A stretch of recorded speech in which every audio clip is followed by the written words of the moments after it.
ప్రియమైన దేవుని పిల్లలారా, messy with Jesus official Telugu ఛానల్కి స్వాగతం. మీ జీవితంలో భయం, ఆందోళన, నిరాశ లేదా ఒంటరితనం ఉందా? అయితే ఈరోజు దేవుడు మీతోనే మాట్లాడాలని అనుకుంటున్నాడు. ప్రపంచవ్యాప్తంగా కోట్లాది మందికి ధైర్యం, శాంతి, నిరీక్షణనిచ్చిన కీర్తనలు 23వ అధ్యాయాన్ని మనం ఈరోజు ధ్యానించబోతున్నాం. ఈ అధ్యాయం చివరి వరకు చూడండి, ఎందుకంటే దేవుడు మీ పరిస్థితిని మార్చగలిగిన శక్తివంతమైన సందేశాన్ని ఇందులో ఉంచాడు. ఈ అధ్యాయంలో దేవుడు మీకు 7 అద్భుతమైన వాగ్దానాలను ఇస్తున్నాడు. వీడియో చివరి వరకు చూడండి, ఎందుకంటే చివరిలో మీకోసం ఒక ప్రత్యేకమైన ప్రార్థన కూడా ఉంటుంది. అదేవిధంగా ఫస్ట్ టైం నా ఛానల్ చూస్తున్నట్లయితే నా ఛానల్ని సబ్స్క్రైబ్ చేసుకోండి. Mercy with Jesus official Telugu channel. Okay, కీర్తనలు 23వ అధ్యాయం 1వ వచనం. యెహోవా నా కాపరి, నాకు లేమి కలుగదు. ఇది కేవలం ఒక మాటే కాదండి, ఒక విశ్వాస ప్రకటన. దావీదు యెహోవా ఒక కాపరి అని చెప్పలేదు, యెహోవా నా కాపరి అని చెప్పాడు. దేవునితో వ్యక్తిగత సంబంధం ఉన్నప్పుడు మాత్రమే ఈ మాటను మనం ధైర్యంగా చెప్పగలం. గొర్రెలు తమ కాపరి వైపు పూర్తిగా ఆధారపడతాయి. ఎక్కడికి వెళ్ళాలో, ఏం తినాలో, ఎక్కడ విశ్రాంతి తీసుకోవాలో కాపరే నిర్ణయిస్తాడు కదా. అలాగే మనం దేవుని మీద ఆధారపడినప్పుడు ఆయన మన ప్రతి అవసరాలను చూసుకుంటాడండి. మనకు కావలసిన ప్రతిదీ ఇవ్వకపోవచ్చేమో, కానీ మనకు అవసరమైంది మాత్రం తప్పకుండా ఇస్తాడు. అదేవిధంగా 2వ వచనంలో చూసుకుంటే, పచ్చిక కల చోట్ల నన్ను పరుండ చేయుచున్నాడు. ఇక్కడ పచ్చిక అంటే ఆహారం, పోషణ, సమృద్ధి. ఈ ప్రపంచం మనకు తాత్కాలిక సంతోషాన్ని మాత్రమే ఇవ్వగలదండి, కానీ నిజమైన తృప్తి దేవుని వాక్యంలోనే ఉంది. ఈ రోజుల్లో మనుషులు ధనం కోసం కానీ, పేరు కోసం, గుర్తింపు కోసం పరుగులు పెడుతూ ఉన్నారు. అయినా హృదయంలో శాంతి అనేది లేదు. యేసు ఇలా చెప్తున్నాడు, నేనే జీవాహారము అని. దేవుని సన్నిధిలో గడిపిన సమయం మన ఆత్మకు పచ్చిక వంటిది. మనం ప్రతిరోజు ప్రార్థనలో, వాక్య ధ్యానంలో గడిపితే మన ఆత్మ బలపడుతూ ఉంటుంది. అదేవిధంగా ఇంకా ఆ వచనంలో ఇంకేముందండి, శాంతికరమైన జలముల యొద్దకు నన్ను నడిపించుచున్నాడు అని. నీరు జీవానికి చిహ్నం. నిశ్చల జలాలు అంటే శాంతి, విశ్రాంతి, ఆత్మీయ సంతృప్తి. ఈ ప్రపంచం కలతలతో నిండి ఉందండి. కుటుంబ సమస్యలు, ఉద్యోగ ఒత్తిళ్ళు, ఆరోగ్య సమస్యలు మనల్ని అలసిపోయేలా చేస్తుంటాయి. కానీ దేవుని సన్నిధిలో ఒక ప్రత్యేకమైన సమాధానం ఉంది. యోహాను 14:27లో కూడా యేసు ఇలా అన్నాడు, నేను మీకు సమాధానమును అనుగ్రహించుచున్నాను. అంటే ప్రపంచం ఇవ్వలేని శాంతిని యేసు ఇస్తున్నాడు. 3వ వచనంలో ఏముందండి, ఆయన నా ప్రాణమును సేద తీర్చుచున్నాడు. కొన్నిసార్లు మనం నిరాశపడతాం, కొన్నిసార్లు పాపంలో పడిపోతూ ఉంటాం, కొన్నిసార్లు ప్రార్థించడానికి కూడా మనకి శక్తి ఉండదండి. అలాంటి సమయాల్లో దేవుడు మనల్ని విడిచిపెట్టడు. మనం బలహీనమైనప్పుడు ఆయన బలాన్ని ఇస్తాడు. పడిపోయిన పేతురును తిరిగి నిలబెట్టిన దేవుడు నేటికి మనలను పునరుద్ధరిస్తాడు. దేవుడు విరిగిపోయిన హృదయాలను బాగు చేసే దేవుడు అండి. సో ఇంకా ఏముందండి, నీతి మార్గంలో నన్ను నడిపించుచున్నాడు. మనకు నచ్చిన మార్గం ఒకటి ఉంటుంది, దేవునికి నచ్చిన మార్గం మరొకటి ఉంటుంది. కాపరి గొర్రెలను సురక్షితమైన దారిలో నడిపిస్తాడు కదా, అలాగే దేవుడు మనలను నీతి మార్గంలో నడిపిస్తాడండి. కొన్నిసార్లు దేవుడు వద్దు అని చెప్పినప్పుడు అది మన మంచి కోసమే అవుతుంది. ఆయన దారి ఎప్పుడూ కూడా ఉత్తమం అయినదండి. సో ఇప్పుడు 4వ వచనంలో చూసుకుంటే, గాఢంధకార లోయలో నేను సంచరించినను ఏ అపాయమునకు భయపడను అని. సో దావీదు లోయలోకి వెళ్ళను అని చెప్పలేదండి, అక్కడ లోయలో సంచరించినను అని చెప్పాడు.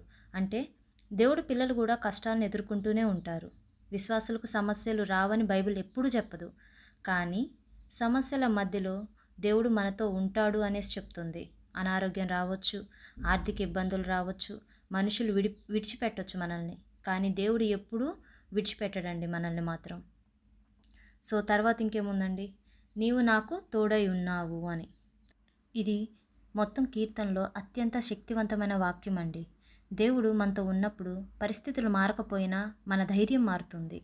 అగ్ని మధ్యలో 3 యువకులతో దేవుడు ఉన్నాడు. అదే షడ్రకు, మెషకు, అబేద్నెగోలు తెలుసు కదండి.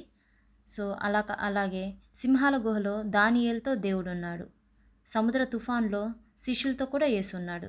ఈరోజు అదే దేవుడు మనతో పాటు ఉన్నాడండి. అదేవిధంగా 5వ అధ్యాయం చూసుకుంటే, నా శత్రువుల ఎదుట నీవు నాకు భోజనం సిద్ధపరచుచున్నావు. అవునండి, శత్రువులు మనకున్నప్పటికీ దేవుడు మనల్ని ఆశీర్వదించగలడట. దేవుని దీవెనలకు పరిస్థితులు అనేవి అడ్డంకి కావు. యోసేపును అతని సహోదరులు అమ్మివేశారు, కానీ దేవుడు అతన్ని ఐగుప్తులో ప్రధానిగా చేశాడు. సో మన జీవితంలో కూడా దేవుడు మనలను అదే ఉన్నత స్థితిలో ఉంచాలనుకుంటున్నాడు అన్నమాట. అదేవిధంగా దానిలో ఇంకా ఏముందండి, నా గిన్నె నిండి పొర్లుచున్నది అనేసి. దేవుడు కొద్దిగా కాదంట, సమృద్ధిగా ఇస్తాడు. ఆయన కృప చాలును, ఆయన ప్రేమ చాలు, ఆయన శక్తి చాలు. అంతేనండి. మన గిన్నె ఖాళీగా ఉందని అనిపించినప్పుడు దేవుడు దాన్ని నింపగలడంట, నింపగల సమర్థుడు కూడా. సో చివరి వచనం ఏం చెప్తుందండి, నేను బ్రతుకు దినములన్నీ కృపాక్షేమంలే నా వెంట వచ్చును అనేసి. సాధారణంగా మనం ఆశీర్వాదాల వెనక పరిగెడుతూ ఉంటాం, కానీ దావీదు చెప్తున్నాడు, దేవుని కృప మనలను వెంబడిస్తుందంట. మన జీవితంలో దేవుని దయ ఎన్నిసార్లు మనల్ని కాపాడిందో మనకు కూడా తెలియదండి. ఆయన కృప లేకపోతే మనం ఇక్కడ ఉండేవాళ్ళమే కాదు కదా. సో కీర్తనలు 23 మనకు ఒక గొప్ప సత్యాన్ని నేర్పుతుంది. దేవుడు మన కాపరైతే ఏం జరుగుతుందో తెలుసా?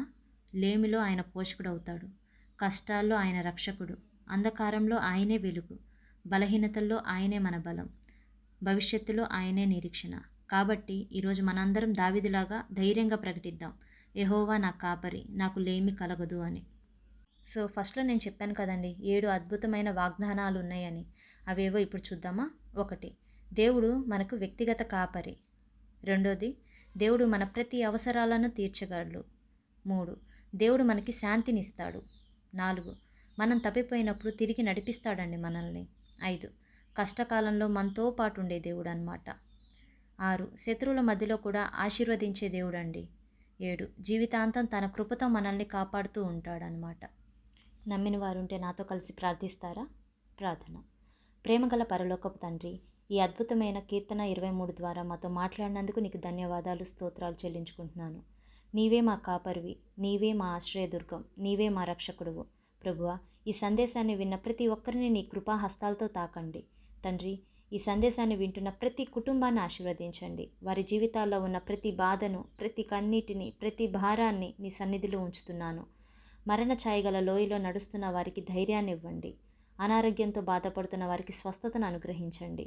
నిరాశలో ఉన్న వారికి నిరీక్షణను, బలహీనులైన వారికి బలాన్ని ప్రసాదించండి నా తండ్రి. ప్రభువా, ఉద్యోగాల కోసం ఎదురు చూస్తున్న వారికి తలుపులు తెరవండి. అప్పుల భారంతో ఉన్న వారికి విడుదలను అనుగ్రహించండి. కుటుంబ కలహాలను తొలగించి నీ సమాధానాన్ని కుమ్మరించండి తండ్రి. పిల్లలను, యువతను, వృద్ధులను నీ రెక్కల కింద భద్రపరచండి తండ్రి. ఈ యూట్యూబ్ ఛానల్ను ప్రత్యేకంగా నీ చేతుల్లో ఉంచుతున్నాను. ఈ పరిచర్య ద్వారా నీ నామం మహింపరచబడునుగాక. ఈ ఛానల్ను సబ్స్క్రైబ్ చేసిన ప్రతి సబ్స్క్రైబర్ను ఆశీర్వదించండి. వారి ఇళ్లలో సమాధానం, ఆనందం, ఆరోగ్యం, ఆశీర్వాదం అన్నీ వెల్లివిరియునుగాక. ఆర్థికంగా బలపడునుగాక. ప్రభువా, వారి ప్రార్థనలు ఆలకించండి. వారి హృదయ కోరికలను నీ చిత్తానుసారం నెరవేర్చండి. శత్రువు వేసిన ప్రతి ఆటంకాన్ని యేసు నామంలో తొలగించండి. వారి జీవితాల్లో మూసివేయబడిన తలుపులు తెరవబడునుగాక. అద్భుతాలు, సూచక క్రియలు, సాక్ష్యాలు వారి జీవితాల్లో కనిపించునుగాక. ఈ ఛానల్ ద్వారా ఇంకా వేలాది మంది నీ వైపుకు నడిపించబడునుగాక. రక్షణ పొందని ఆత్మలు రక్షించబడునుగాక. నిరాశలో ఉన్నవారు ధైర్యం పొందునుగాక. ప్రతి వీడియో అనేక మందికి ఆశీర్వాదకరంగా మారునుగాక. చివరగా ప్రభువా, కీర్తన 23లో వాగ్దానం చేసినట్లుగా నీ కృపాక్షేమములు మా జీవిత కాలమంతయు మమ్మల్ని వెంబడించునుగాక. మేము ఎక్కడ ఉన్నా నీవు మాతో ఉండండి. ఈ ప్రార్థనను మా ప్రభువును రక్షకుడైన యేసుక్రీస్తు నామంలో అడిగి వేడుకొంచున్నాను తండ్రి. ఆమెన్.